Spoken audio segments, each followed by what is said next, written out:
Hi, good morning. This is Komal Chaudhary. I welcome to all at the YouTube channel GS 365. आज का session हमारा current affairs का रहने वाला है, जहां हम रोज डिस्कस करते हैं अपने एग्जाम से रिलेटेड करंट अफेयर्स। आज क्लास अलग तरीके से होगी, कुछ नया होगा। नया क्या रहेगा कि अब से एक नया डायमेंशन हम और जोड़ेंगे न्यूज़ के साथ। वो क्या डायमेंशन रहने वाला है कि अब से हम न्यूज़ को MCQ के साथ भी कनेक्ट करेंगे, यानी कि एक और सहूलियत आपको दी जाएगी। वो क्या रहने वाली है कि एग्ज़ाम में क्वेश्चन किस तरीके से पूछा जा सकता है। इस बात को ध्यान में रखते हुए भी मैं हर न्यूज़ से कुछ क्वेश्चन निकाल के आपके सामने लाऊंगा, ताकि आपको पता चले कि किस तरह के क्वेश्चन न्यूज़ में से बन सकते हैं और किस तरह के न्यूज़ क्वेश्चंस एग्जाम में आपको देखने को मिलेंगे। तो हम पहले क्वेश्चन देखेंगे कि कौन सा क्वेश्चन हमने उस न्यूज़ से लिया है, देन ऑप्शन देखेंगे, फिर हम उस न्यूज़ को एनालाइज करेंगे कि इस न्यूज़ में ओवरऑल था क्या। ठीक है। सो अभी तक जिन स्टूडेंट्स ने चैनल सब्सक्राइब नहीं किया है, I request to everyone kindly subscribe the channel. यानी कि जिन बच्चों ने अभी तक सब्सक्राइब नहीं किया है, मैं उनसे विनम्र विनती कर रहा हूँ कि वो चैनल को सब्सक्राइब कर लें, ताकि उन्हें आने वाले जो अपकमिंग लेक्चर्स हैं, अपकमिंग अपडेट्स रहने वाले हैं चैनल पर, वो सब मिलते रहें और आप अपनी तैयारी को नई दिशा और नए डायमेंशंस देते रहें। तो स्टार्ट करेंगे फर्स्ट क्वेश्चन के साथ। पहला क्वेश्चन क्या रहने वाला है कि निम्नलिखित में से कौन सा कथन भारत में न्यायाधीश की नियुक्ति के संबंध में सर्वोच्च न्यायालय के कॉलेजियम का सबसे अच्छा वर्णन करता है। यानी कि ये 4 स्टेटमेंट आपके सामने हैं और इन 4 स्टेटमेंट्स में से आपको बताना है कि सर्वोच्च न्यायालय के जो कॉलेजियम होता है उसके संबंध में कौन सा स्टेटमेंट सबसे ज़्यादा क्या है, अच्छा डिस्कस करता है, सब बताता है। यानी कि चारों के चारों सेंटेंस सही हैं, but best of the best कौन सा है वो हमें जांचना है। तो सबसे फर्स्ट क्या है, सर्वोच्च न्यायालय और उच्च न्यायालय के लिए न्यायाधीशों के चयन के लिए एक संसदीय प्रणाली है। ठीक है साहब, ये तो गलत है, संसदीय प्रणाली नहीं है। यह मंत्रिमंडल के परामर्श से न्यायाधीशों की नियुक्ति हेतु राष्ट्रपति के अधीन एक कार्यकारी समिति है। मंत्रिमंडल के परामर्श से, जबकि हमारे फंडामेंटल क्या कहते हैं कि न्यायपालिका और विधायिका दोनों क्या रहेंगे, अलग रहेंगे, दोनों के कार्य अलग अलग रहेंगे। तो ये भी गलत हो गया। यह एक संवैधानिक प्राधिकरण है। संविधान में तो कोई जिक्र ही नहीं है कॉलेजियम का भाईजान। ठीक है। तो सार्वजनिक मतदान के माध्यम से सीधे न्यायाधीशों का चुनाव करता है। एक सिंपल सी बात है कि सर्वोच्च न्यायालय संसदीय प्रणाली ये नहीं है, मंत्रिमंडल से परामर्श लेगा नहीं, क्योंकि मंत्रिमंडल यानी सरकार और न्यायपालिका, विधायिका और न्यायपालिका या कार्यपालिका और न्यायपालिका, तीनों ही स्तंभ अपने अपने कार्य में अलग अलग रहेंगे और एक दूसरे में क्या इंटरवेंशन नहीं करेंगे। यह एक संवैधानिक प्रणाली बिल्कुल गलत है, संविधान में इसका कोई जिक्र नहीं है। तो यह क्या है, भारत के मुख्य न्यायाधीश और 4 वरिष्ठ न्यायाधीशों से मिलकर बना एक निकाय है जो सर्वोच्च न्यायालय में न्यायाधीशों की नियुक्ति की सिफारिश करता है। तो ये क्या है, ये एक करेक्ट स्टेटमेंट आपको देखने को मिल रहा है। ठीक है। तो भाई जो कॉलेजियम है वह संसदीय प्रणाली नहीं है, या हम ऐसे कह सकते हैं कि यहाँ इसमें इस प्रणाली में संसद द्वारा निर्वाचित लोग शामिल नहीं होते हैं। सेकंड पॉइंट क्या कह रहा है, सेकंड पॉइंट मेरा कहता है कि मंत्रिमंडल के परामर्श से, तो राष्ट्रपति के अधीन कार्यकारी समिति कॉलेजियम नहीं है। ठीक है। नियुक्तियां कॉलेजियम की सिफारिश पर आधारित होती हैं और इस कार्यकारी समिति में जो राष्ट्रपति की कार्यकारी समिति है वो इसका पार्ट नहीं होता है। सिंपल सी बात है कि मंत्रिमंडल इसका पार्ट नहीं होता है और कार्यकारी समिति के अंतर्गत कोई भी ऐसा सिस्टम नहीं है। ठीक है। थर्ड पॉइंट क्या कह रहा है मेरा कि यह एक संवैधानिक प्राधिकरण है। तो मैं आपको बता दूं कि भारत के न्यायाधीशों के लिए सार्वजनिक मतदान या प्रत्यक्ष चुनाव नहीं होता है। यानी कि मंत्रिमंडल जिस तरीके से हमारे नेता MP MLA चुने जाते हैं, उस तरह से कोई भी चुनाव प्रक्रिया न्यायाधीशों के लिए नहीं स्थापित की गई है। ठीक है। तो सिंपल सी बात है, ऑप्शन 4 क्या है, इज द करेक्ट आंसर। तो सभी यह वरिष्ठ न्यायाधीशों से मिलकर बना हुआ एक निकाय है जो उच्च न्यायपालिका में न्यायाधीशों की नियुक्ति, स्थानांतरण की नियुक्ति भी करता है। यानी कि सर्वोच्च न्यायालय में न्यायाधीशों की नियुक्ति करने के लिए भी है और उच्च न्यायालय में न्यायाधीशों की नियुक्ति करने के लिए भी, सिंपल सी बात है, इसको रखा गया। समझ में आ गया। तो समझने की चीज़ क्या है कि जो कॉलेजियम प्रणाली है भारत में सर्वोच्च न्यायालय और उच्च न्यायालय में न्यायाधीशों की नियुक्ति के लिए एक स्थापित क्या है, प्रोसेस है। ठीक है। इसका विकास कार्यपालिका से स्वतंत्रता बनाए रखने तथा न्यायिक नियुक्तियों में पारदर्शिता, योग्यता सुनिश्चित करने के लिए न्यायपालिका के द्वारा इसे बनाया गया है, दर्शाता है। ठीक है, तो आप फिर समझिए कि यह जो सिस्टम है यह संविधान में लिखित नहीं है और ना ही किसी संसद के नियम के द्वारा इसको स्थापित किया गया है। ठीक है साहब, तो जो कॉलेजियम प्रणाली है सर्वोच्च न्यायालय के वरिष्ठ न्यायाधीशों का एक समूह है, सिंपल सर, तो फिर से रिपीट कर दिया मैंने। और यह उच्च न्यायालय के न्यायाधीशों की नियुक्ति साथ ही साथ उनके स्थानांतरण की सिफारिश भी करता है। यह संविधान या कानून द्वारा स्थापित इसको नहीं किया गया है, बल्कि किसके द्वारा स्थापित किया गया है? यह विभिन्न विभिन्न निर्णयों के माध्यम से न्यायपालिका की स्वतंत्रता की रक्षा के लिए, है ना, न्यायपालिका के द्वारा ही इसका विकास किया गया है। हम समझ सकते हैं इसकी पृष्ठभूमि में कौन कौन से केसेस आते हैं। तो सेकंड जजेस केस 1993, थर्ड जजेस केस 1998 के माध्यम से इसकी शुरुआत हमें देखने को मिलती है, जिसमें न्यायिक नियुक्तियों में कार्यपालिका की तुलना में न्यायपालिका को प्राथमिकता दी गई है, यानी कि कार्यपालिका को इससे अलग ही रखा गया है। समझ में आ गई चीज? क्लियर पॉइंट है अभी तक? राइट, चलो समझ में आ गया, ठीक है। अब बढ़ते हैं नेक्स्ट क्वेश्चन की तरफ। नेक्स्ट क्वेश्चन क्या है? निम्नलिखित में से कौन सा इंटरपोल के पर्पल नोटिस का प्राथमिक उद्देश्य है? यानी कि जो पर्पल नोटिस है उसका प्राथमिक उद्देश्य क्या है?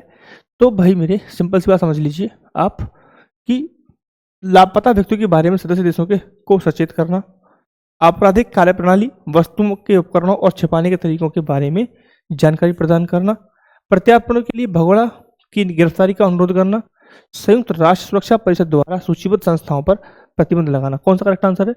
तो करेक्ट आंसर है इसका बी। कौन सा आंसर? करेक्ट आंसर है B is the correct answer. तो बात करते हैं हम नोटिस को लेकर। तो येलो नोटिस का प्रयोग होता है गुमशुदा व्यक्तियों के लिए, यानी कि ये जो लिखा हुआ है ये किसका काम है? ये येलो नोटिस का काम है। येलो नोटिस का के अंतर्गत आता है येलो नोटिस, ठीक है, NOTICE, ठीक है। तो ये येलो नोटिस के अंतर्गत आ गया। ये पर्पल नोटिस होता है, तो पर्पल नोटिस का तो क्वेश्चन ही था, तो करेक्ट आंसर कौन सा हो गया? ये हो गया। रेड नोटिस जो था प्रत्यार्पण करने के लिए कौन सा नोटिस जारी किया जाता है? प्रत्यार्पण के लिए क्या जाता है? रेड नोटिस जारी किया जाता है साहब। तो आप ये भी याद रख सकते हैं, है ना। और ये कोई नोटिस होता नहीं इससे संबंधित, ठीक है।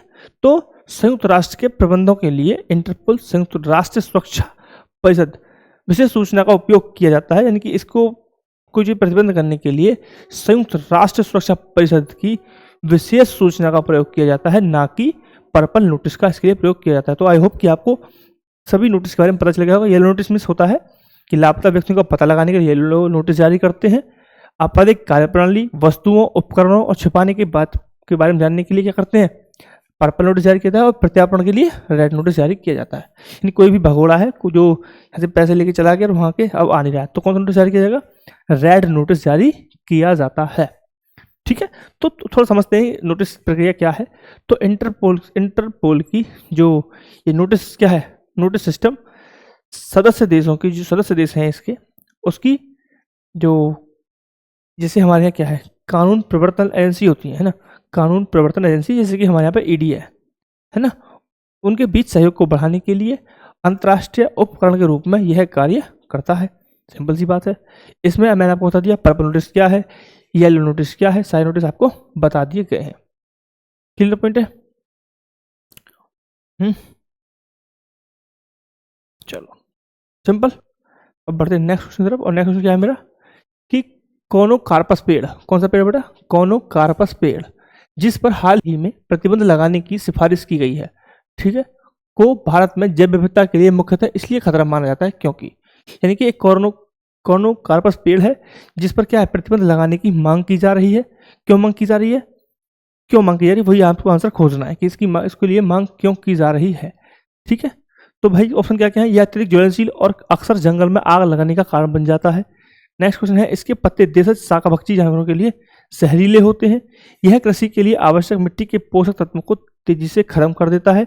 और नेक्स्ट लास्ट ऑप्शन है कि यह देशज जीवों को बहुत कम पोषण प्रदान करता है और आक्रामक है, जिससे पारिस्थितिकी तंत्र में असंतुलन पैदा होता है। एंड करेक्ट ऑप्शन है ऑप्शन नंबर डी।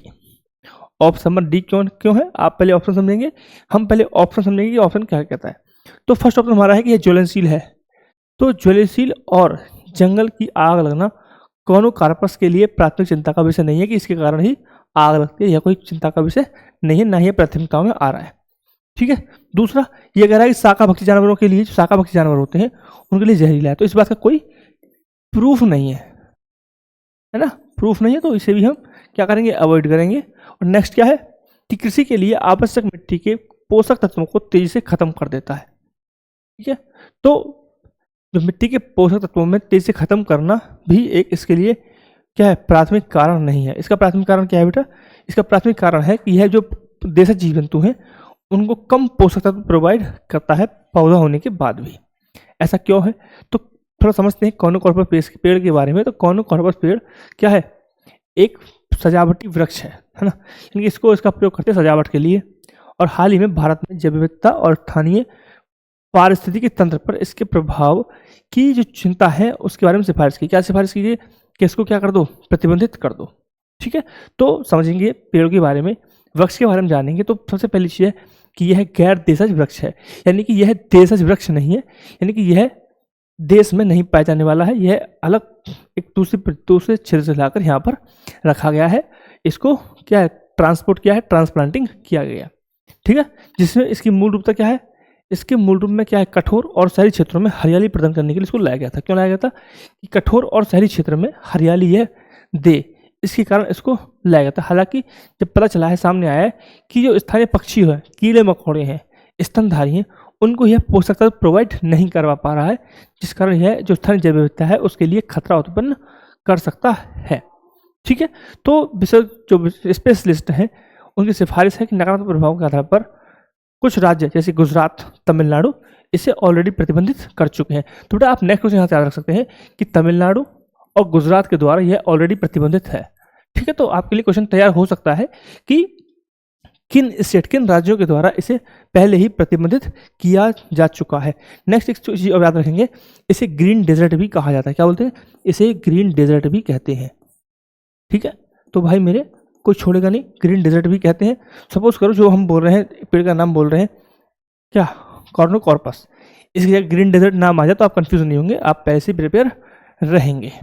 ठीक है, ग्रीन डेजर्ट इसलिए कहते हैं क्योंकि यह अब जो देशज प्रजाति हैं उनको बहुत कम मात्रा में भोजन और आश्रय प्रदान करता है। इसलिए क्या है, डेजर्ट में हमारा क्या होता है, जहाँ पर संसाधन रिसोर्सेज वनस्पति जीवों के रहने के लिए कम मिलते हैं, है ना, कम संख्या में वो जीवों के लिए प्रोवाइड करा पाते हैं संसाधन, ऐसे जगह को हम डेजर्ट कहते हैं। ठीक, तो ग्रीन डेजर्ट के रूप में इसे हम समझ सकते हैं। ठीक है साहब, तो आई होप कि आपको पौधा पेड़ के बारे में पता चल गया होगा, इसकी प्रॉपर्टीज और क्यों यह रिस्क पे है और क्यों इसे बैन करने की बात की जा रही है। आई होप आपको पता चल गया होगा इजीली। अब बढ़ेंगे नेक्स्ट क्वेश्चन की तरफ, और नेक्स्ट क्वेश्चन मेरा क्या है, भारत में राष्ट्रीय आपदा प्रबंधन विभाग एनडीएमए का प्रमुख कौन होता है। भारत में राष्ट्रीय आपदा प्रबंधन NDMA, national disaster management authority का प्रमुख कौन होता है। तो ऑप्शन क्या क्या है, भारत का कैबिनेट सचिव, राष्ट्रीय सुरक्षा सलाहकार, भारत का प्रधानमंत्री एंड गृह मंत्री। करेक्ट ऑप्शन है बेटा भारत का प्रधानमंत्री। भारत का प्रधानमंत्री क्या होता है, एनडीएमए का चेयरपर्सन होता है, प्रमुख होता है। एनडीएमए क्या है, एनडीएमए आपदा प्रबंधन के लिए एक सर्वोच्च संस्था है। ठीक है, तो आप याद रखेंगे कि आपदा प्रबंधन के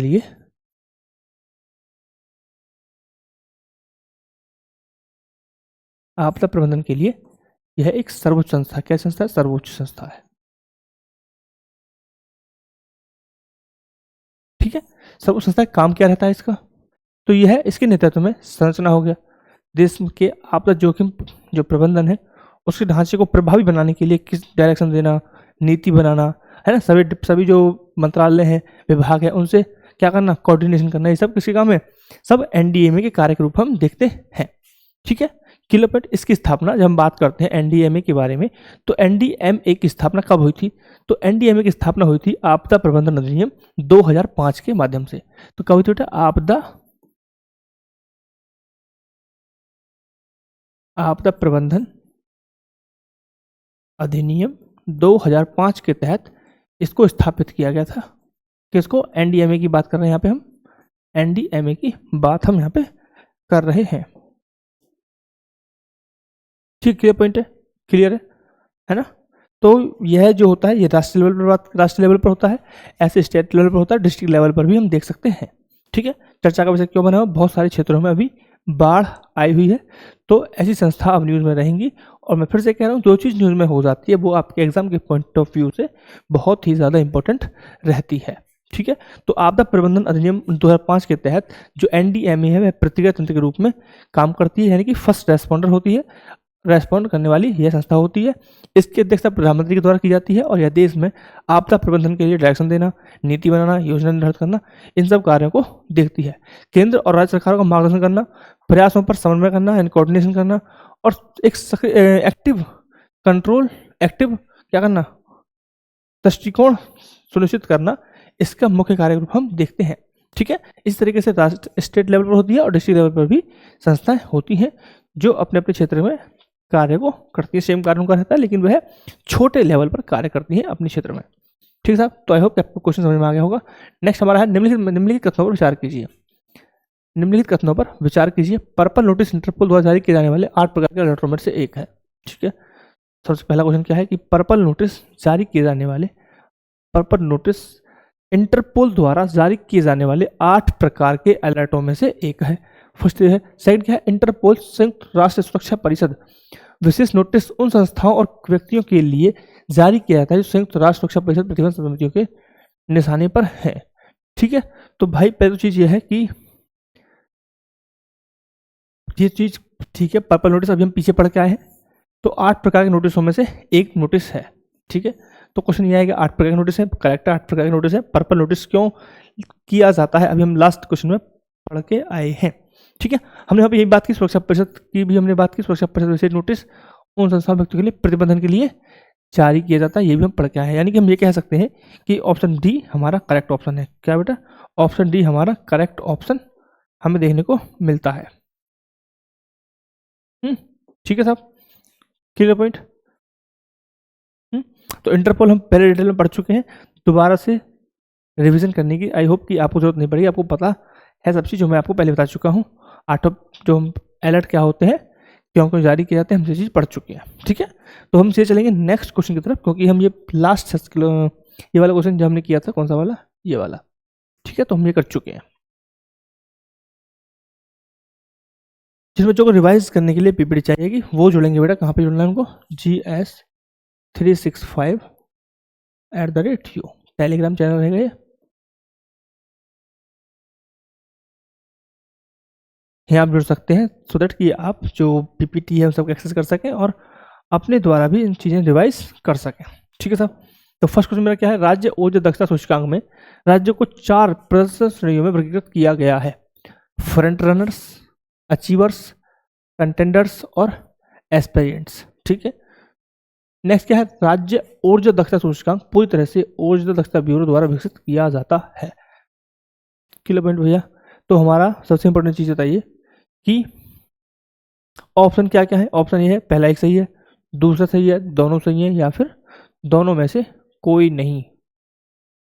तो फर्स्ट तो ठीक है बिल्कुल कि राज्य ऊर्जा दक्षता सूचकांक में, इस सूचकांक में राज्य को 4 हम कैटेगरीज में डिवाइड करते हैं, फ्रंट रनर्स, अचीवर्स, कंटेंडर्स और एस्पिरेंट्स में।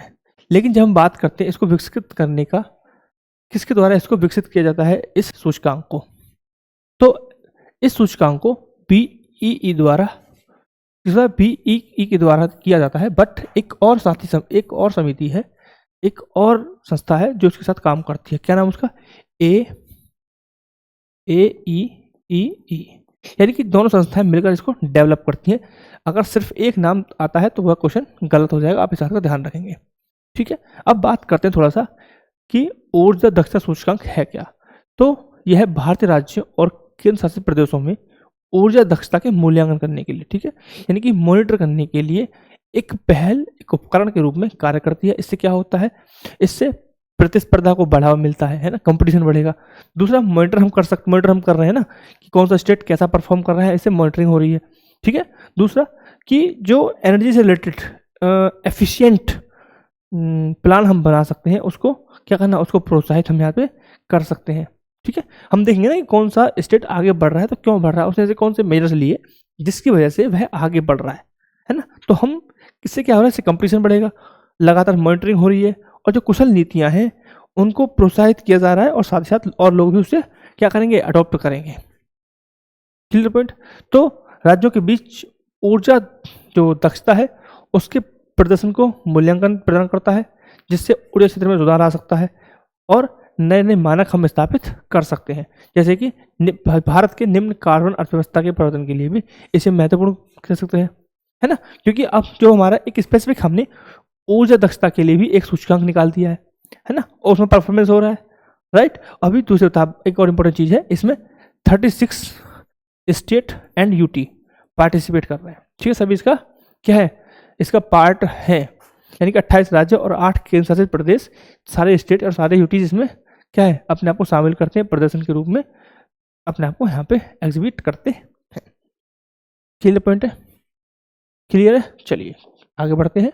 बहुत ही अच्छा क्वेश्चन। हिंद महासागर नौसैनिक संगोष्ठी की अध्यक्षता हर 2 वर्ष में इसके लिए किसी नए सदस्य देश को सौंपी जाती है, ठीक है। तो जो IONS है उसकी हर 2 साल पर सदस्यता नए देश को सौंपी जाती है। IONS को भारतीय नौसेना द्वारा एक स्वैच्छिक पहल के रूप में लॉन्च किया गया था, ठीक है। तो दोनों ही स्टेटमेंट करेक्ट यहाँ पे हैं, दोनों ही स्टेटमेंट यहाँ पे करेक्ट हैं, ठीक है। तो पहले जानेंगे IONS है क्या। IONS नौसेना का एक पहल है, बहुपक्षीय समुद्री पहल है। इसमें क्या होता है, समुद्री सहयोग को मजबूत करने के लिए, सुरक्षा बढ़ाने के लिए और हिंद महासागर के तटीय क्षेत्रों को के बीच सामूहिक कार्यवाही है उसको बढ़ाने के लिए इसे स्थापित किया गया, इसे स्टार्ट किया गया। इससे देश की, इससे क्या होता है, इस प्रोग्राम के माध्यम से देशों की नौसेनाओं के बीच क्या हो रहा है, सहयोग बढ़ेगा, संवाद हम बढ़ा सकते हैं, है ना। तो ऐसी चीज़ों को, ये क्या है, इस तरह की एक पहल है। और ध्यान रखिए यह भारतीय नौसेना के द्वारा शुरू की गई एक स्वैच्छिक पहल है। इसका उद्देश्य क्या है, बेसिकली उद्देश्य है सुरक्षा प्रोवाइड करना और समुद्री चुनौतियों से निपटना। उद्देश्य क्या है इसका, समुद्री सुरक्षा प्रदान करना, समुद्री सुरक्षा और समुद्री चुनौतियों से निपटना,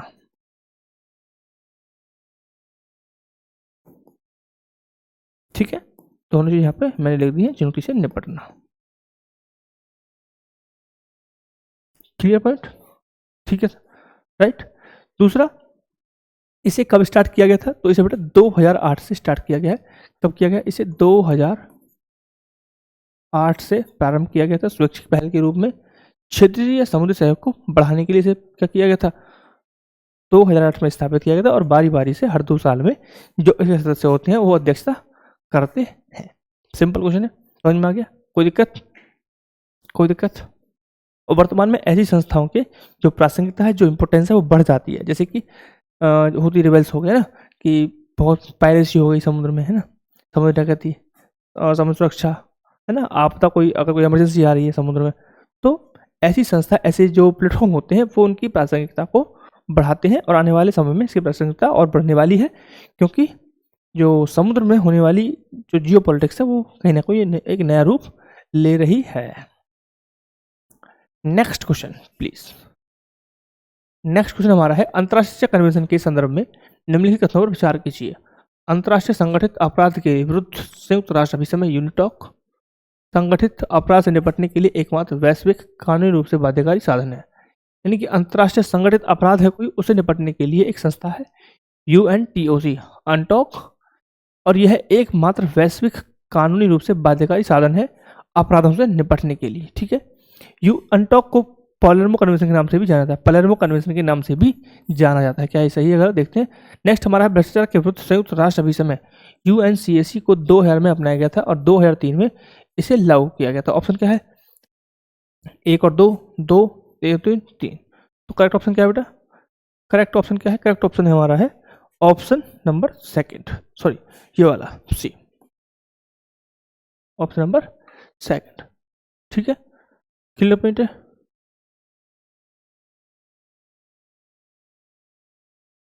एक मिनट देना, ये गलत लगा दिया मैंने। तो पहले देखते हैं ऑप्शन हमारा क्या कह रहा है।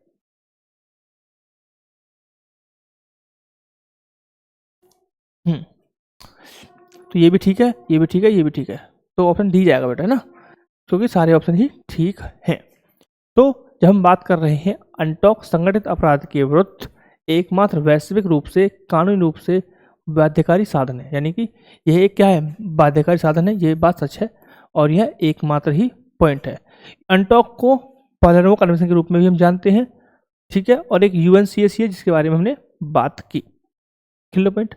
तो विशेष रूप से अंतर्राष्ट्रीय संगठित अपराध के विरुद्ध संयुक्त राष्ट्र सम्मेलन अनटॉक और भ्रष्टाचार के विरुद्ध संयुक्त राष्ट्र सम्मेलन अनकैक। ठीक है, दो चीजें हैं यहाँ पे बेटा। भ्रष्टाचार के लिए तो ये है, ये भ्रष्टाचार के लिए है और ये है अपराध के लिए है विश्व लेवल पर। ठीक है, ये बाध्यकारी, इसके बारे में कुछ पक्का है नहीं। ये सम्मेलन कानून प्रवर्तन, प्रत्यर्पण और संपत्ति वसूली में अंतर्राष्ट्रीय सहयोग के लिए वैश्विक ढांचा तैयार करते हैं। Clear point. अब बात करते हैं अनटॉक, पार्लेमो कन्वेंशन एंड अनकैक। प्रमुख अंतर्राष्ट्रीय संधियां हैं जो क्रम से अंतर्राष्ट्रीय संगठित अपराध के लिए ये वाला है और भ्रष्टाचार के लिए ये वाला है। इसका दायरा क्या है? इनका दायरा है कानूनी दर्जा और संस्थागत व्यवस्थाएं वैश्विक शासन प्रयासों के लिए क्या है? इंपॉर्टेंट है। ठीक है, क्लियर पॉइंट। बात करते हैं अनटॉक की। तो अनटॉक 3 प्रोटोकॉल जैसे कि मानव तस्करी, प्रवासी तस्करी, अवैध हथियार, इनके लिए किया गया। जबकि हम बात करें अनकैक की, तो अनकैक काम करता है अपराधीकरण, सहयोग या संपत्ति वसूली को कवर करता है। हम दो चीज फिर से सुन लो। अनटॉक किस चीज को कवर करता है? मानव तस्करी को, प्रवास तस्करी को, अवैध हथियार को। इनसे हमने कोई भी जाएगा तो क्या आएगा? अनटॉक में आएगा। ठीक है, और अपराधीकरण हो गया, सहयोग हो गया, या फिर संपत्ति वसूली हो गई, ये सब किसमें आएगा? ये सब आएगा हमारे अनकैक में। ठीक है, तो इन संधियों का उपयोग सीमा से पार कानून प्रवर्तन, प्रत्यर्पण या फिर भ्रष्टाचार विरोधी उपायों के लिए किया जाता है, जैसा कि हाल के हाई प्रोफाइल प्रत्यर्पण मामलों में देखा गया है। ठीक है, तो बहुत सी चीजें न्यूज में रही हैं जिस कारण ये संस्थाएं न्यूज में आ गई हैं, तो आपको अवेयर रहना है। इन संस्थाओं को आप इग्नोर नहीं कर सकते हैं। ठीक है साहब, कि आपको पता चल गया। चलो नेक्स्ट क्वेश्चन हमारा है कि राष्ट्रीय आपदा प्रबंधन प्राधिकरण के संदर्भ में विचार कीजिए। एनडीएमए आपदा प्रबंधन अधिनियम 2005 द्वारा निर्देशित किया गया था। एनडीएम भारत में आपदा प्रबंधन के लिए सर्वोच्च निकाय है।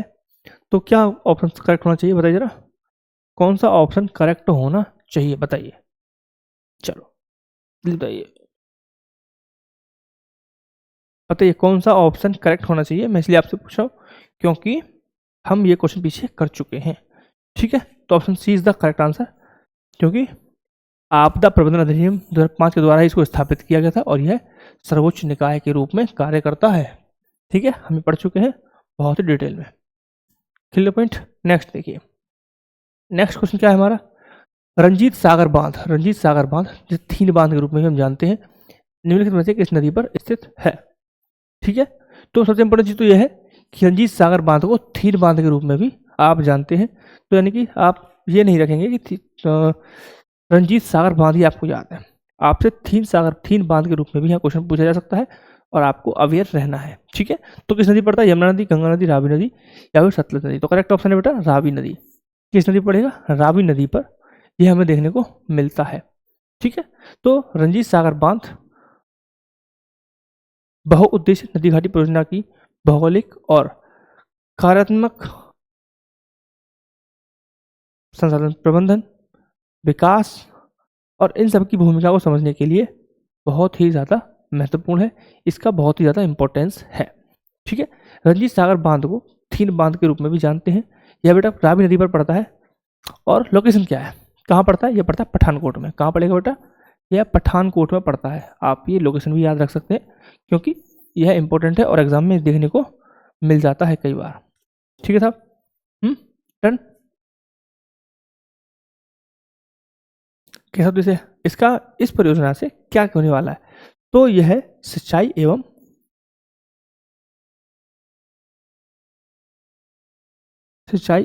जल शक्ति।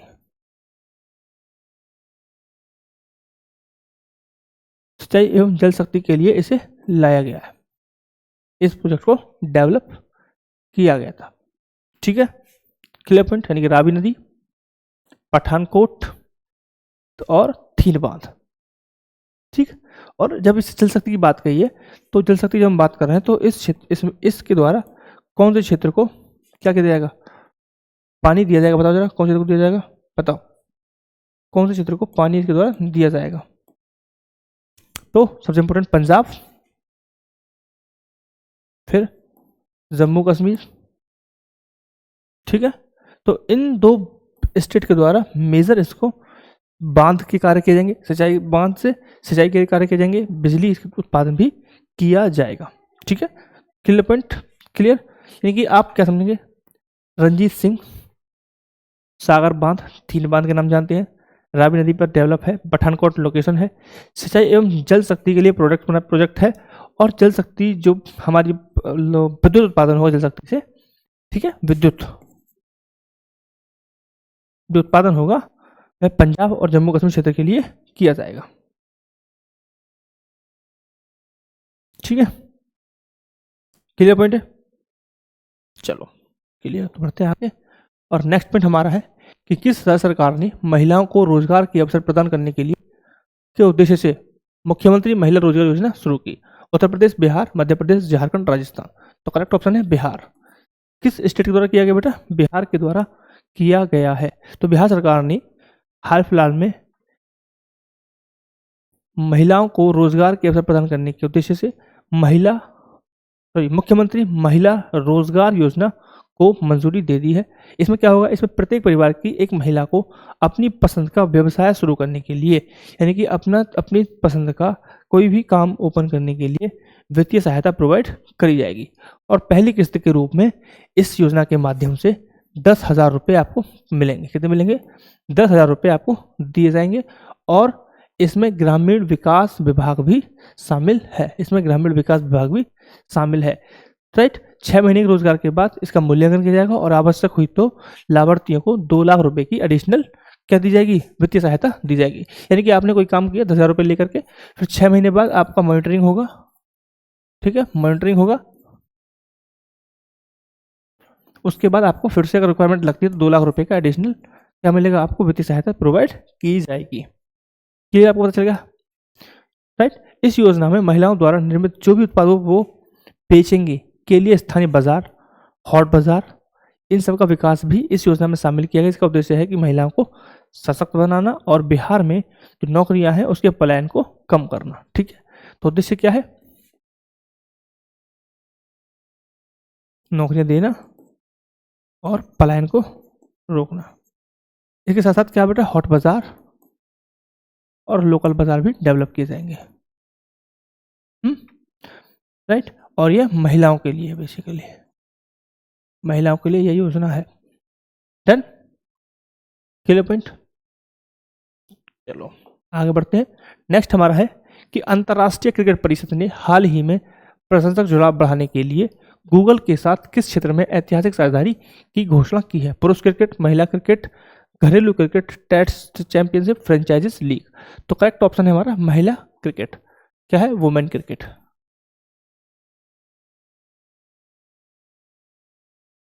करेक्ट ऑप्शन क्या बेटा, करेक्ट ऑप्शन है वुमेन क्रिकेट। ठीक है, तो हम जब बात कर रहे हैं आईसीसी की, तो पहले थोड़ा फैक्चुअल इन्फॉर्मेशन जानते हैं आईसीसी के बारे में। तो आईसीसी विश्व भर में वर्ल्ड लेवल पे क्रिकेट की प्रतियोगिता को कंट्रोल करती है, मैनेज करती है, रेगुलेट करती है। इसकी स्थापना, आईसीसी की स्थापना 1909 में की गई थी। कब की गई है आईसीसी की स्थापना, 1909 में इसको स्थापित किया गया था। ठीक है, और जब इसको स्थापित किया गया था तो इसका नाम हुआ करता था इंपीरियल क्रिकेट सम्मेलन। ठीक है, इसमें कौन शामिल है 2009 में, सॉरी 1909 में, ऑस्ट्रेलिया, इंग्लैंड और दक्षिण अफ्रीका। ठीक है, तो ऑस्ट्रेलिया, इंग्लैंड और दक्षिण अफ्रीका इसमें इंपीरियल क्रिकेट सम्मेलन में शामिल होते। 1956 में इसका नाम बदलकर क्या रखा गया, आईसीसी रख दिया। ठीक है, क्या रखा 1956 में, बदलकर क्या कर दिया, सॉरी अंतर्राष्ट्रीय क्रिकेट सम्मेलन। सॉरी, आई अपोलोजाइज।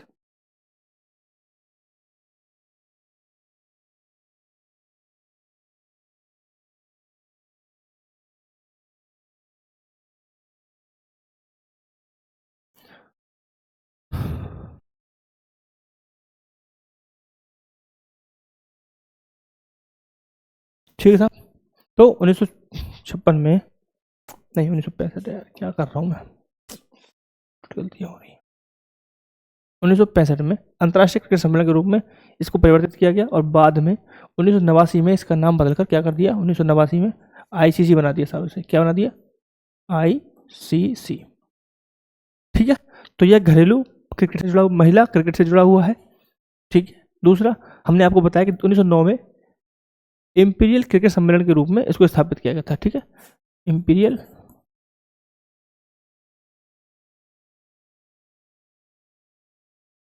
क्रिकेट सम्मेलन, इंपीरियल क्रिकेट सम्मेलन के रूप में इसको स्थापित किया गया था, और बाद में 1965 में इसका नाम बदलकर अंतर्राष्ट्रीय क्रिकेट सम्मेलन रखा गया, और साथ ही 1989 ईस्वी में इसे आईसीसी के रूप में क्या कर दिया, स्थापित किया गया, अंतर्राष्ट्रीय क्रिकेट परिषद। ठीक है, अब आते हैं न्यूज़ की तरफ। न्यूज़ में क्या हुआ है कि अंतर्राष्ट्रीय महिला क्रिकेट को उसकी रीच बढ़ाने के लिए गूगल के साथ साझेदारी की गई है। ठीक है, इसका क्या होगा, इससे जो गूगल की एडवांस प्रौद्योगिकी है, उसका जो इकोसिस्टम है, उसका लाभ उठाया जाएगा, और यह जो सहयोग है, कोऑपरेशन है, वह 2 टूर्नामेंटों के लिए किया गया है। कौन कौन से टूर्नामेंट, भारत और श्रीलंका में आईसीसी महिला वर्ल्ड कप 2025 और इंग्लैंड वेल्स में आईसीसी महिला T20 वर्ल्ड कप। ठीक है, यानी कि वर्ल्ड कप और T20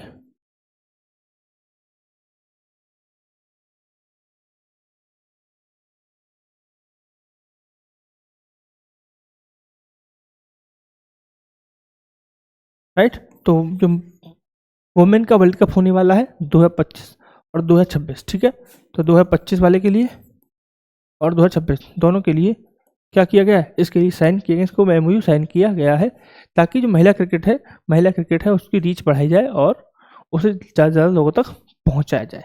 ठीक है, आप सभी को पता है कि जब हम बात कर रहे हैं क्रिकेट की, तो जो मेल क्रिकेट है, पुरुष क्रिकेट है, उसकी रीच बहुत ज़्यादा है कंपेरेटिवली जब हम बात करते हैं वुमेन क्रिकेटर्स की। ठीक है, इसी को बढ़ावा देने के लिए आईसीसी ने गूगल के साथ क्या किया है, कॉन्ट्रैक्ट साइन किया है 2 इवेंट के लिए, एक वर्ल्ड कप और एक T20 वर्ल्ड कप। ठीक है, क्वेश्चन मेरा ये है कि जो ये वर्ल्ड कप है 2025 वाला, यह वर्ल्ड कप कहाँ होने वाला है, कोई बताइए मुझे, यह वर्ल्ड कप कहाँ होने वाला है, बताइए यह वर्ल्ड कप कहाँ होने वाला है। तो यह वर्ल्ड कप भारत और श्रीलंका में होगा। कहाँ पे होगा, भारत और श्रीलंका में है।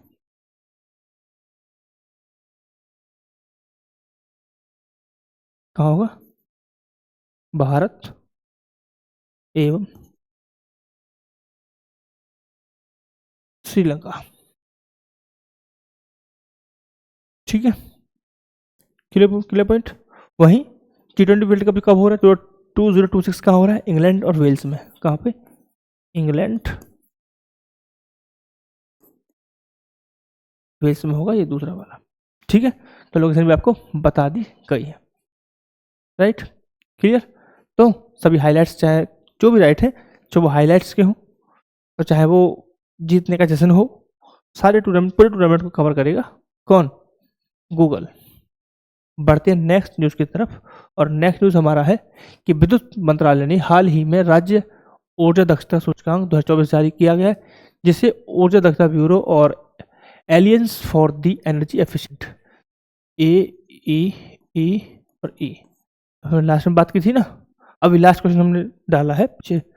तो निम्नलिखित में से कौन से वो है स्टेट, तो करेक्ट ऑप्शन है बेटा महाराष्ट्र, आंध्र प्रदेश, असम और त्रिपुरा, ये करेक्ट ऑप्शन है। जिनको चाहिए तो यहाँ लिख सकते हैं बोथ, और 4 लिख सकते हैं नन, एंड करेक्ट ऑप्शन है ऑप्शन नंबर फर्स्ट। ठीक है, इस क्वेश्चन का डिटेल हम पीछे कर चुके हैं, और वो क्वेश्चन कहाँ पे है, वो क्वेश्चन मिलेगा आपको यहाँ देखने के लिए।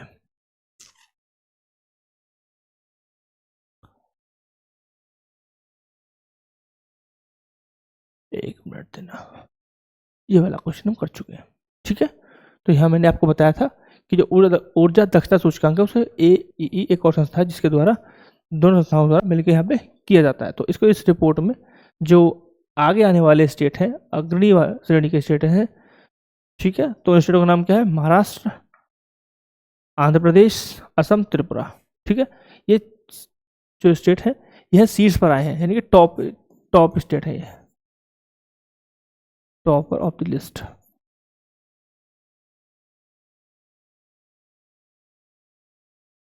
According to 2024। ठीक है, 2024 के अकॉर्डिंग है यहाँ पे, क्लियर पॉइंट है।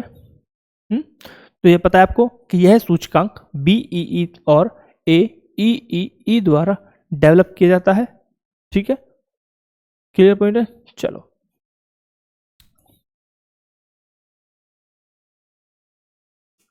नेक्स्ट पढ़ते हैं नेक्स्ट क्वेश्चन की तरफ। और नेक्स्ट क्वेश्चन हमारा, किस अस्पताल ने भारत का पहला सरकारी संस्थान और दक्षिण एशिया का दूसरा बनकर एली एडेप्टिव ट्रीटमेंट सिस्टम का उपयोग करते हुए रोबोटिक कस्टम लेजर मोतियाबिंद सर्जरी की है? ठीक है, तो ऑप्शन डी आप यहाँ लिख लीजिए पहले मेरी तरफ से, नन। देन आप क्वेश्चन अटेम्प्ट करना। ठीक है, तो ये क्वेश्चन, ये न्यूज़ हमने कवर की है पहले से ही, हम ये न्यूज़ कवर कर चुके हैं। ठीक है, तो करेक्ट ऑप्शन क्या है?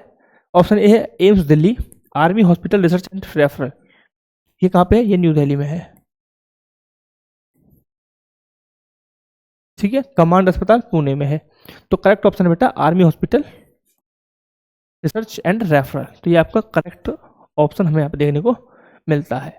इसमें इस ऑपरेशन में क्या हुआ है कि जो एडवांस्ड ALLY तो जो अनुकूली मोतियाबिंद उपचार प्रणाली होती है उसका प्रयोग करके रोबोटिक कस्टम लेजर मोतियाबिंद सर्जरी करने वाला भारत का पहला और एशिया का दूसरा क्या बन गया है? सरकारी संस्थान के रूप में अपने आप को स्थापित कर चुका है। रोबोटिक कस्टम लेजर मोतियाबिंद सर्जरी, आप ये याद रखेंगे, रोबोटिक कस्टम लेजर मोतियाबिंद की सर्जरी हुई है। किस हॉस्पिटल में हुई है? Army hospital research and referral. कहाँ पड़ता है? नई दिल्ली में पड़ता है। और पहला संस्थान और पहला विभाग कौन है जिसने इसको सेकंड बना दिया और खुद फर्स्ट बन गया? तो बताइए। AHRR कौन सा बेटा? AHRR एक विभाग है, नेत्र विभाग। क्या है? एक नेत्र विभाग है। ठीक है, ने पहली बार फोटो सेकंड लेजर, ठीक है, इनके द्वारा क्या किया गया था? फोटो सेकंड लेजर असिस्टेड मोतियाबिंद सर्जरी की गई थी, जो रोबोटिक ब्लड सेल और कंप्यूटर निर्देशित नेत्र सर्जरी में एक मील का पत्थर साबित हुई थी। ठीक है, तो AHRR ने पहली बार इसे किया था और दूसरा कौन से किया है? Army hospital research and referral ने। तो मैंने आपको दोनों बता दिया। ये कौन थे? ये फर्स्ट थे, इस संस्था में प्रथम आने वाले, प्रथम संस्था नेत्र विज्ञान विभाग। ठीक है, क्लियर पॉइंट है। चलिए आगे बढ़ते हैं। नेक्स्ट हमारा है कि मंत्री जी प्रताप राव जाधव ने नई दिल्ली में ब्रिक्स CCI के हेल्थ केयर शिखर सम्मेलन 2025 की अध्यक्षता की है। ब्रिक्स CCI हेल्थ केयर शिखर सम्मेलन 2025 का विषय क्या था? सिंपल सा क्वेश्चन, मैंने कितनी बार कहा है कि जब भी कोई इवेंट हो रहा है तो आप क्या करेंगे? उस इवेंट का थीम आपको जरूर याद रखना है, आप उस थीम को नहीं छोड़ सकते। तो ऑप्शन है बेटा सभी के लिए वैश्विक स्वास्थ्य, भविष्य के लिए आयुर्वेद, परंपरा और नवाचार को जोड़ना, सतत विकास। तो करेक्ट ऑप्शन हमारा है परंपरा और नवाचार को जोड़ना। तो 2025 में ब्रिक्स CCI का शिखर सम्मेलन का थीम क्या है? परंपरा एवं नवाचार को जोड़ना। आप ये याद रखेंगे। मैं फिर से कह रहा हूं, कोई भी इवेंट अगर होता है तो उस इवेंट से संबंधित कोई भी थीम अगर निकल के आता है तो आपको पता होना चाहिए। ठीक है, तो यह इवेंट कहाँ हुआ था? आप याद रखेंगे, नई दिल्ली में यह इवेंट हुआ था। क्वेश्चन में लिखा हुआ है। ठीक है, क्लियर पॉइंट है। ठीक है, ब्रिक्स की इंपोर्टेंस की बात समझो कि विश्व की लगभग आधी आबादी ब्रिक्स का हिस्सा है। अगर हम बात करें GDP की तो दुनिया की यानी विश्व की 1/3 GDP ब्रिक्स में शामिल है और विश्व व्यापार का लगभग 1/5 जो व्यापार है वह ब्रिक्स देशों के द्वारा किया जाता है। ठीक है, तो आज आप इसी से इंपोर्टेंस इसका लगा सकते हैं कि इसका इंपोर्टेंस क्या रहने वाला है। नेक्स्ट बढ़ेंगे नेक्स्ट क्वेश्चन की तरफ। भारत की डिजिटल एड्रेसिंग प्रणाली को आगे बढ़ाने के लिए डाक विभाग ने हाल ही में किस कंपनी के साथ समझौता किया है? ठीक है साहब, तो भारत के डिजिटल एड्रेसिंग सिस्टम को बढ़ाने के लिए किस के साथ समझौता किया गया है? तो ऑप्शन हमारे हैं Google Maps, MapmyIndia Mappls, ISRO, Microsoft and CDAC। तो करेक्ट ऑप्शन हमारा है MapmyIndia Mappls. I hope आपको पता चल रहा होगा कि किसी न्यूज़ से किस तरह से क्वेश्चन डेवलप किए जाते हैं और क्या कहते हैं प्रोड्यूस किए जाते हैं। ठीक है साहब, तो आप एक इंपॉर्टेंट संस्था यहाँ पे भूल नहीं सकते, वो है इसरो। तो इसरो को हम जान लेते हैं। करेक्ट ऑप्शन तो हमारा ये हो गया मैप इंडिया मैपल्स। ठीक है, अब थोड़ा इसरो के बारे में समझिए। ISRO Indian Space Research Organisation Bharat का एक अंतरिक्ष संस्थान है, राष्ट्रीय अंतरिक्ष संस्थान है। इसका मुख्यालय कहाँ पे बेटा? कर्नाटक में है, बेंगलुरु में है, कर्नाटक स्टेट का बेंगलुरु में है। 1962 में एक समिति का गठन किया गया था, अंतर्राष्ट्रीय राष्ट्रीय अंतरिक्ष अनुसंधान समिति, जिसके सिफारिश के आधार पर उसको स्थापित किया गया था। मैं बात कर रहा हूँ इसरो की, ठीक है। तो क्वेश्चन हो गया हमारा and map India, map my India. तो डाक विभाग और मैप माई इंडिया, मैप माई इंडिया के द्वारा क्या हुआ है? दोनों के बीच कॉन्ट्रैक्ट साइन हुआ है, समझौता साइन हो गया है, ठीक है साहब, क्लियर पॉइंट, राइट। एक और संस्था है सीडैक, जो बहुत ही इंपॉर्टेंट रहती है। सीडैक क्या है? सीडैक है, सीडैक उन्नत एडवांस्ड कंप्यूटिंग डेवलपमेंट सेंटर, ठीक है, क्लियर, जो भारत के इलेक्ट्रॉनिक एवं सूचना प्रौद्योगिकी मंत्रालय MEITY के अंतर्गत एक अनुसंधान विकास एवं शिक्षा संगठन है, ठीक है। मैंने 3 नाम लिए, अनुसंधान, विकास और शिक्षा संगठन, यानी कि यह रिसर्च का काम भी करते हैं, यह डेवलप भी करते हैं और साथ ही साथ यह कोर्स प्रोवाइड भी करते हैं। कौन कौन से कोर्स होते हैं? IT हो जाओ, IT कहाँ से? इलेक्ट्रॉनिक्स में रिसर्च कर सकते हैं आप, डेवलप कर सकते हैं, ट्रेनिंग कर सकते हैं, ठीक है, या फिर एडवांस कंप्यूटिंग में PG कर सकते हैं, कोई भी डिप्लोमा, है ना। ऐसे क्या करते हैं, ऐसे प्रोग्राम भी ये चलाते हैं जहां आप कुछ शिक्षा भी ग्रहण कर सकते हैं और ले सकते हैं, अपना कैरियर के रूप में आगे बढ़ सकते हैं, ठीक है, क्लियर पॉइंट। डाक विभाग ने digital attending system DG pin को बढ़ावा दिया, ठीक है। DG पिन को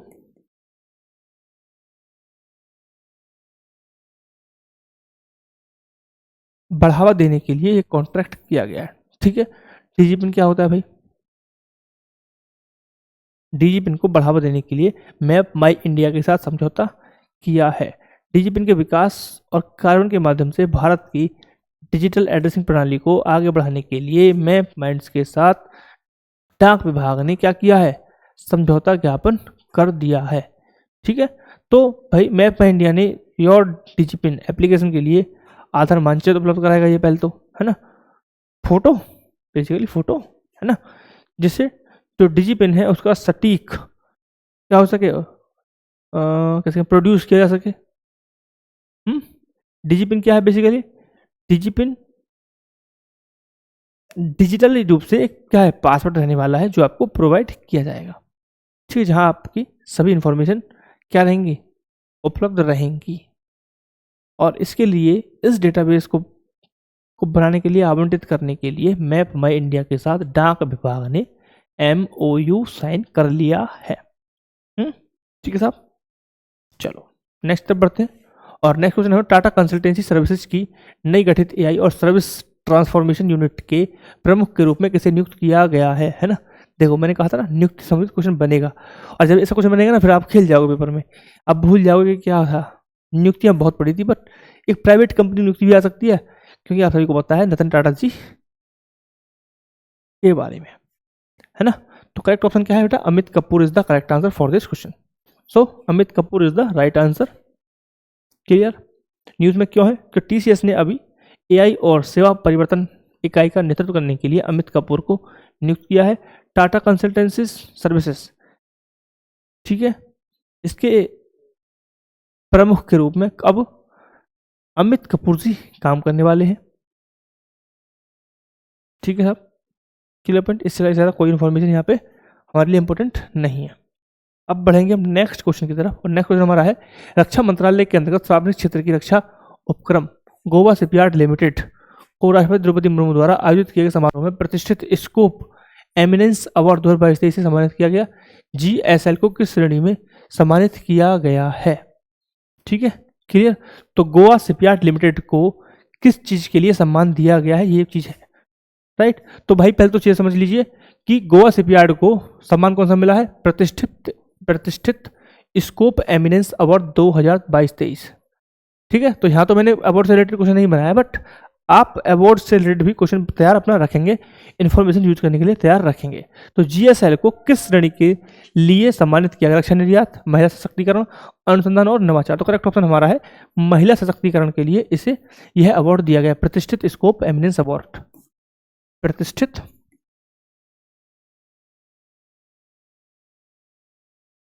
स्कोप एमिनेंस अवार्ड 2022-23 दिया गया है। प्रतिष्ठित स्कोप एमिनेंस अवार्ड 2022-23 से दिया गया है और यह किसके अंतर्गत आता है? गोवा शिपयार्ड किसे दिया गया? गोवा शिपयार्ड को लिमिटेड को दिया गया है। ठीक है, और यह रक्षा मंत्रालय के अंतर्गत आता है, रक्षा मंत्रालय के अंतर्गत। ठीक है, तो मैंने पूरी एक बार न्यूज़ आपको क्विक रिवाइज करा दी आपको, ताकि समझ में रहे और याद रहे लंबे समय तक। ठीक है, क्लियर पॉइंट। जो ये है हिंदुस्तान एरोनॉटिकल्स लिमिटेड HAL को एयरस्पेस और रक्षा क्षेत्र की उपलब्धियों के लिए मान देते हुए महारत्न सार्वजनिक क्षेत्र की श्रेणी में संस्थागत उत्कृष्टता का पुरस्कार प्रदान किया गया है। तो एक और पुरस्कार है उत्कृष्टता का पुरस्कार, उत्कृष्टता पुरस्कार। यह किसे दिया गया है? उत्कृष्टता पुरस्कार दिया गया है HAL को, HAL को दिया गया है। यह आप याद रखेंगे, HAL एक महारत्न कंपनी है। कैसी कंपनी बेटा? यह एक महारत्न कंपनी है।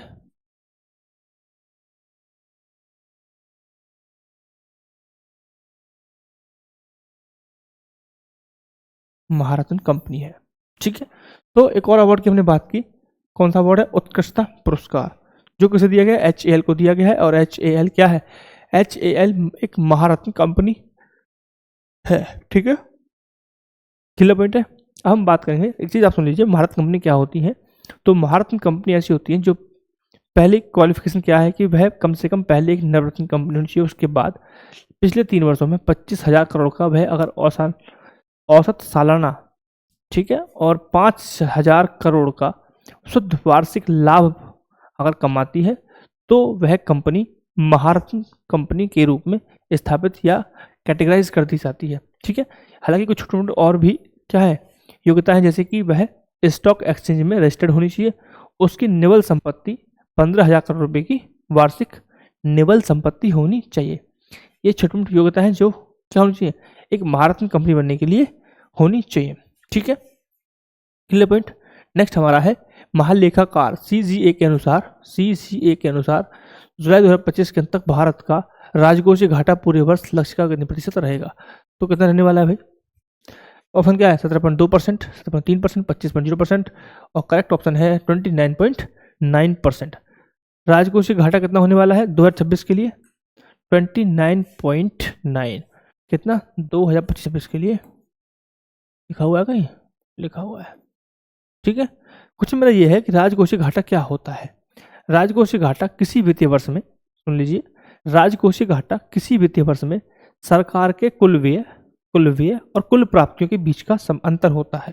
ठीक है, यानी कि मैंने कुल व्यय मैंने कर दिया 1,000 रुपये और मैंने कमाया था कितना? 90 रुपये।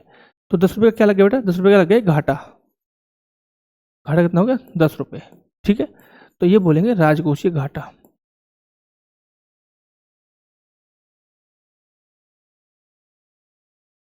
क्या बोलेंगे? राजकोषीय घाटा इसे हम बोलेंगे।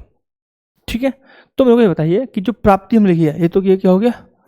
प्राप्तियां। और ये क्या हो गया? खर्च, एक्सपेंडिचर। तो इसमें जो प्राप्तियां होती हैं, इन प्राप्तियों बेटा उधार चीजें होती है वो शामिल नहीं होती हैं। उधार लिया गया पैसा इसमें शामिल नहीं होता है, यानी कि ये सिर्फ आपकी क्या है, ये आपकी कमाई यहाँ पे देखी जाती है, कितना आप इनकम जनरेट कर रहे हैं।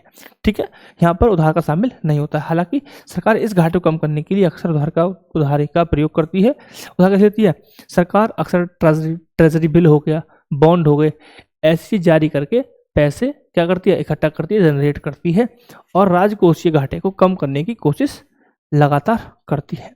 ठीक है, क्लियर पॉइंट। तो राजकोषीय घाटा जुलाई 2025 के अंत तक पूरे वर्ष के लक्ष्य का 29.9% हो गया है, जबकि पिछले वर्ष में यह कितना था? लास्ट ईयर में यह 17.2% था। तो यह बेटा यह लास्ट ईयर का था, ये पिछले वर्ष का था, तो यह पिछले वर्ष का था। ठीक है, यह पिछले वर्ष का था और अभी के लिए कितना हो गया? 29.9% हो गया है। पूर्ण रूप से राजकोषीय घाटा 2025-26 के दौरान 4.68 लाख करोड़ रुपए का रहा। ठीक है, जबकि लक्ष्य था कि यह 15.6 लाख करोड़ रुपए का वार्षिक लक्ष्य था। बजट के अनुमान के अनुसार केंद्र ने 2025-26 के लिए राजकोषीय घाटा जीडीपी का 4.4 रखने का अनुमान था। ठीक, क्लियर पॉइंट है। तो आई होप कि आपको डाटा और स्टैटिक पार्ट सब चीज़ आपको समझ में आ गया होगा। अब बढ़ेंगे नेक्स्ट की तरफ। और नेक्स्ट क्वेश्चन हमारा है क्या, भारत की जीडीपी दर Q1 में FY26 में 5 तिमाही उच्च स्तर तक पहुंच गई है। यह वृद्धि दर कितनी थी? तो भाई कितनी थी? 7.8%। जब पूरी दुनिया क्राइसिस से गुजर रही है ना, जियोपॉलिटिक्स का शिकार हो रही है, महंगाई का शिकार है पूरी दुनिया, हम एक चौंकाने वाले नंबर बता रहे हैं कि हमारा ग्रोथ कितना है, 7.8% हमें ग्रोथ देखने को मिल रहा है। ठीक है, और यह ग्रोथ पिछली तिमाही में जीडीपी दर 5 तिमाहियों के उच्चतम स्तर पर, यानी कि 5 तिमाहियों से लगातार के हाईएस्ट पॉइंट पर पहुंच गई है। ठीक है, और जो कि आरबीआई का अनुमान इससे अधिक था। Clear point. तो आरबीआई का जो अनुमान था वह कितना था?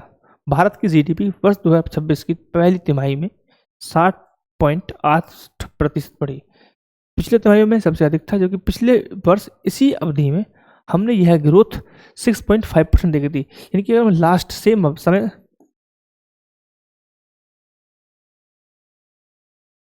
समान समय काल में पिछले वर्ष यह कितना था? 6.4% था। ठीक है बेटा, 6.4 कुछ था, तो ये फाइल लिख दिया मैंने, पूरा आप याद रख लेंगे। ठीक है, 6.5% आप मोटा मोटा याद रख सकते हैं, और ये आपके लिए अच्छी बात है। ठीक है, क्लियर पॉइंट। तो यहाँ से इस तरह के क्वेश्चन आपको अपने एग्जाम में भी देखने को मिलेंगे। तो आप बस तैयार रहिए अपने एग्जाम के लिए, ऐसे क्वेश्चन आपको देखने को जरूर जरूर जरूर यहाँ पे मिलेंगे।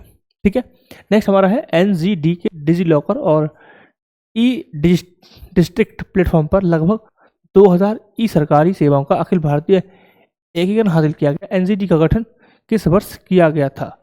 एनजीडी का गठन किस वर्ष हुआ था? एनईजीडी का गठन किस वर्ष हुआ था? ऑप्शन हमारे हैं 2008, 2009, 2010, 2011। तो बेटा करेक्ट ऑप्शन है 2009 में इसको गठित किया गया था। ठीक है, यह क्या कब यह करता है? यह कवरेज करता है भारत के सभी 36 राज्य और केंद्र शासित प्रदेशों तक यह फैला हुआ है। इसके माध्यम से जैसे कि एनजीडी ने क्या किया है, डिजी लॉकर और ई डिस्ट्रिक्ट प्लेटफॉर्म के माध्यम से लगभग 2000 डिजिटल सार्वजनिक सेवाएं हैं, उनको एक साथ एक प्लेटफॉर्म पर ले आया है ये। ठीक है, यानी कि 2000 ई सरकारी सेवाएं को एक साथ ले आया है एक ही प्लेटफॉर्म पर, एनईजीडी के द्वारा किया गया है। लोग इस प्लेटफॉर्म का प्रयोग प्रमाण पत्र प्राप्त करने, कल्याणकारी योजनाओं का लाभ उठाने के लिए कर सकते हैं, बिलों का भुगतान आप इससे कर सकते हैं, और अन्य कई प्रकार की सेवाओं तक पहुंच आप अपनी सुलभ बना सकते हैं। ठीक है, तो ऐसी लगभग 2000 योजनाओं को एक ही प्लेटफॉर्म पर लाने के लिए लाया है। कौन लाया बेटा? एनईजीडी। इसको स्थापित कब किया गया था? 2009 के द्वारा इसे स्थापित किया गया था। यह किस मंत्रालय के अंतर्गत आता है? किस मंत्रालय के अंतर्गत यह आता है? इलेक्ट्रॉनिक एवं आईटी मंत्रालय। किसके अंतर्गत आता है बेटा? इलेक्ट्रॉनिक्स एवं आईटी मंत्रालय। इलेक्ट्रॉनिक्स एवं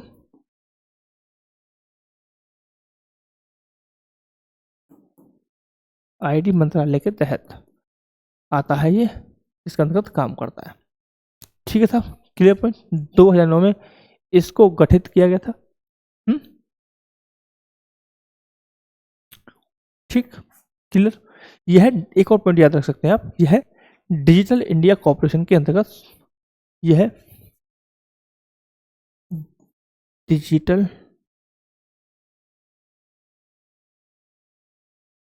इंडिया कॉर्पोरेशन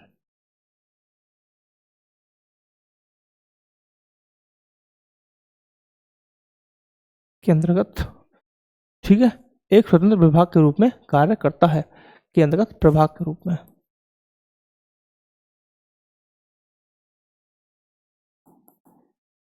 प्रभाग के रूप में भी यह कार्य करता है।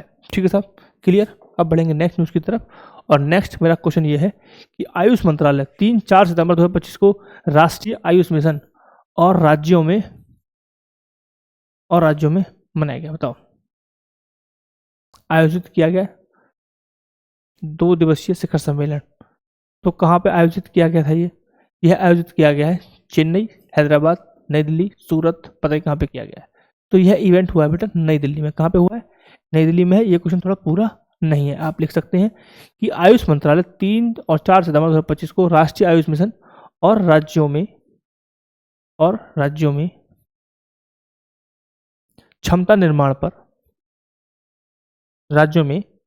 निर्माण पर 2 दिवसीय शिखर सम्मेलन का आयोजन कहाँ किया गया था? तो कहाँ किया गया था? नई दिल्ली में किया गया था। किलो पॉइंट है। शिखर सम्मेलन में राष्ट्रीय आयुष मिशन NAM के दायरे को मजबूत करने और उसकी व्यापकता को बनाए रखने, यानी कि राज्य स्तर पर और जमीनी स्तर पर जो इनपुट मिलते हैं उनको शामिल करते हुए ध्यान केंद्रित किया जाएगा। NAM क्या है? NAM एक कार्यक्रम है जो आयुर्वेद, योग, प्राकृतिक चिकित्सा, यूनानी, सिद्ध, गो, सोवा रिगपा, होम्योपैथी, इन सबको एकीकृत करना और समग्र रूप से स्वास्थ्य को बढ़ावा देने के लिए एक कार्यक्रम के रूप में हम राष्ट्रीय आयुष मिशन के बारे में हम स्टार्ट इसे किया गया था, बनाया गया था। ठीक है, तो मैं आपको बता दें राष्ट्रीय आयुष मिशन क्या था, क्या उसका उद्देश्य था। ठीक है, चलिए नेक्स्ट क्वेश्चन है, प्रधानमंत्री नरेंद्र मोदी ने चीन के तियानजिंग में शिखर सम्मेलन के पूर्ण सत्र को संबोधित किया। ठीक है, तो क्वेश्चन मेरा ये है कि यह जो सत्र है किसका सत्र है? ब्रिक्स का, आसियान का, SCO का, सार्क का। तो करेक्ट ऑप्शन बेटा SCO। आप सभी को पता है मोदी जी अभी क्या है, चाइना के दौरे पर है ना? तो वहां पर क्या है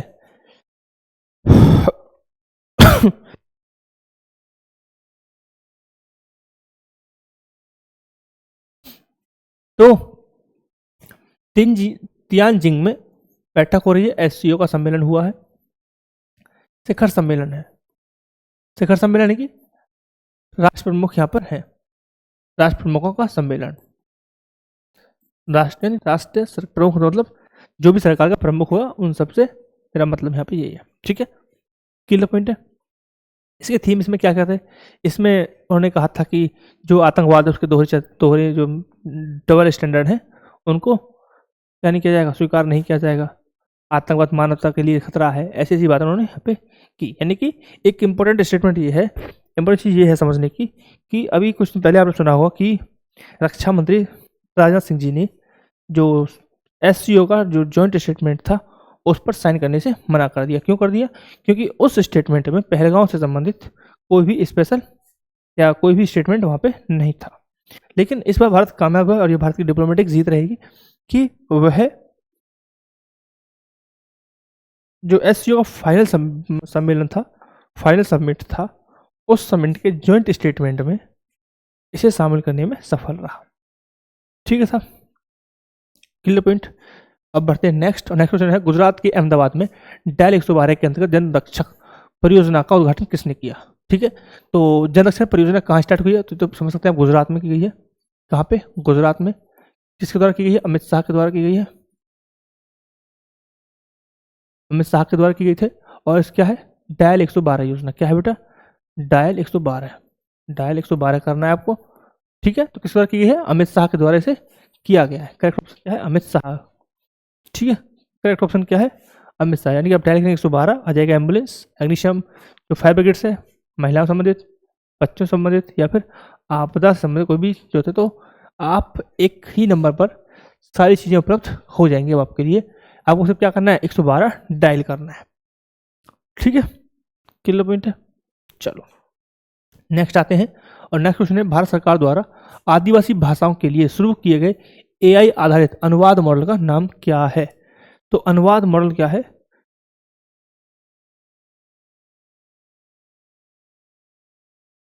एक मिनट। ठीक है, तो ऑप्शन हमारे हैं बेटा भाषिनी, आदिवाणी, वाणी शक्ति और विकसित वाणी। तो करेक्ट ऑप्शन हमारा है आदिवाणी। ठीक है, भाषिनी भी एक ऐसी पहल है ट्रांसलेटर के रूप में, बट आदिवासी के लिए क्या है? आदिवासी के लिए किया गया आदिवाणी। ठीक है, तो आप याद रखेंगे, कोई भी गलत ऑप्शन मार के नहीं आएगा, ध्यान से क्वेश्चन पढ़ेंगे, देन आप इसे क्या करेंगे क्वेश्चन मारेंगे। लॉन्च कब किया गया इसको? 1 सितंबर 2025 को इसे लॉन्च किया गया है। 1 सितंबर 2025 को इसे लॉन्च किया गया है और इसका बीटा वर्जन लॉन्च किया गया अभी के लिए। और भारत की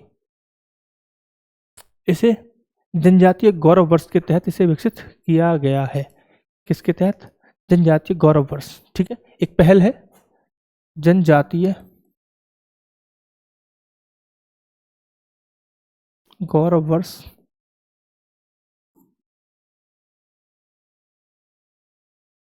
पहल के तहत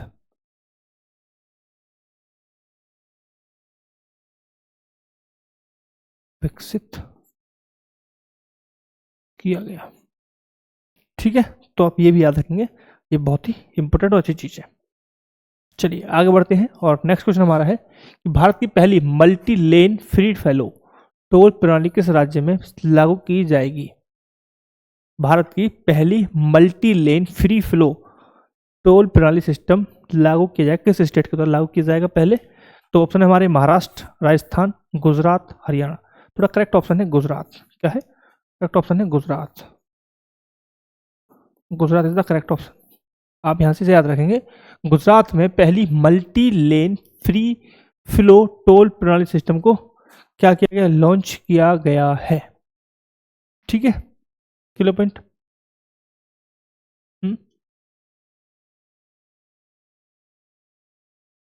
चलो इतना ही है, बहुत सब इसके बारे में जो और इन्फॉर्मेशन है वो इररिलेवेंट है। आपसे पॉइंट टू पॉइंट हम बात करेंगे, बहुत ही इंपॉर्टेंट चीज़ हम करते हैं, एक्स्ट्रा चीज़ नहीं करेंगे कुछ भी। नेक्स्ट क्या है? 30 अगस्त को नई दिल्ली में CII ग्लोबल मेडिटेक समिट कौन सा संस्करण आयोजित किया गया है? यानी कि 30 अगस्त को नई दिल्ली में एक इवेंट आयोजित हो रहा है, CCI ग्लोबल मेडिटेक। ठीक है, इसका कौन सा सत्र यहाँ पे आयोजन होने वाला है? ऑप्शन हमारे यहाँ 15वां, 16वां, 17वां, 18वां। तो करेक्ट ऑप्शन है बेटा 17वां। कौन सा? 17वां option is the correct answer, यानी कि 17वां संस्करण यहाँ पे हो रहा है। 17वां संस्करण नई दिल्ली में होगा। कहाँ पे होगा? नई दिल्ली में हो रहा है। नई दिल्ली में हो रहा है यहाँ पे, आप याद रखेंगे। ठीक है, क्लियर पॉइंट? क्लियर पॉइंट है।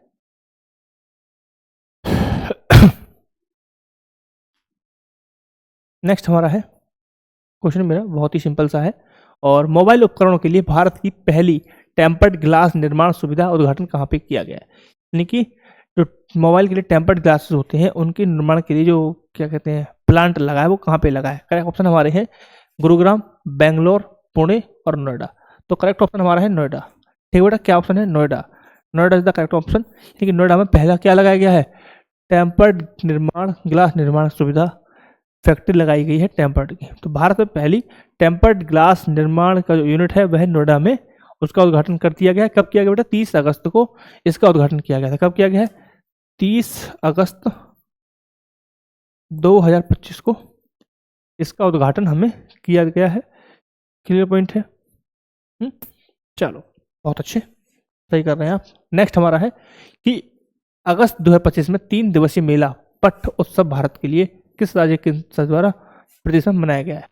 ऑप्शन हमारे यहाँ हिमाचल प्रदेश, जम्मू कश्मीर, उत्तराखंड, पंजाब। बताइए, अगस्त 2025 में 3 दिवसीय मेला पट उत्सव भारत के किस राज्य या केंद्र शासित प्रदेश में मनाया जा रहा है? तो बेटा किस मनाया जा रहा है? जम्मू कश्मीर में मनाया जाने वाला है। कहाँ मनाया जा रहा है? जम्मू कश्मीर में यह मनाया जा रहा है, यानी कि Jammu Kashmir is the right answer. यह एक वार्षिक मेला है। ठीक है, वार्षिक मेला है, वार्षिक मेला है, यानी कि हम ये कह सकते हैं वर्ष में एक बार यह मेला क्या होता है? ऑर्गेनाइज होता है, इवेंट इसका लगाया जाता है। ठीक है, क्लियर पॉइंट? यह मेला अब की बार 29 अगस्त को लगा। 3 दिवसीय मेला है। ठीक है, क्लियर पॉइंट?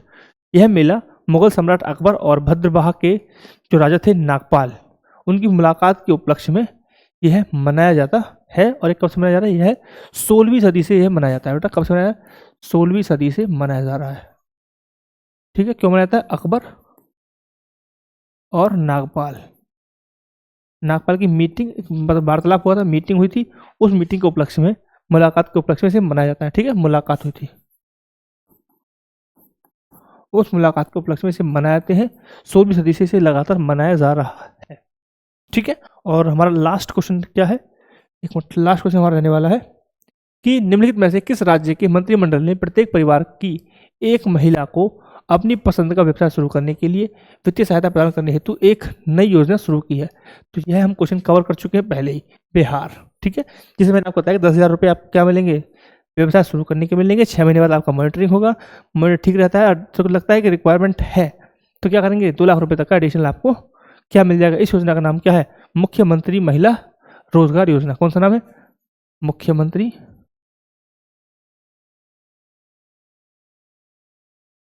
महिला रोजगार। ठीक है साहब, इसका ये नाम है। ठीक है, बिहार के द्वारा किया गया है। ठीक है साहब, क्लियर पॉइंट है। ओके, तो thank you very much for the watching this video. I hope आपको बहुत अच्छा लगा होगा और ये एक अच्छा इनिशिएटिव साबित होगा और आपका सपोर्ट मुझे चाहिए। तो thank you very much for this.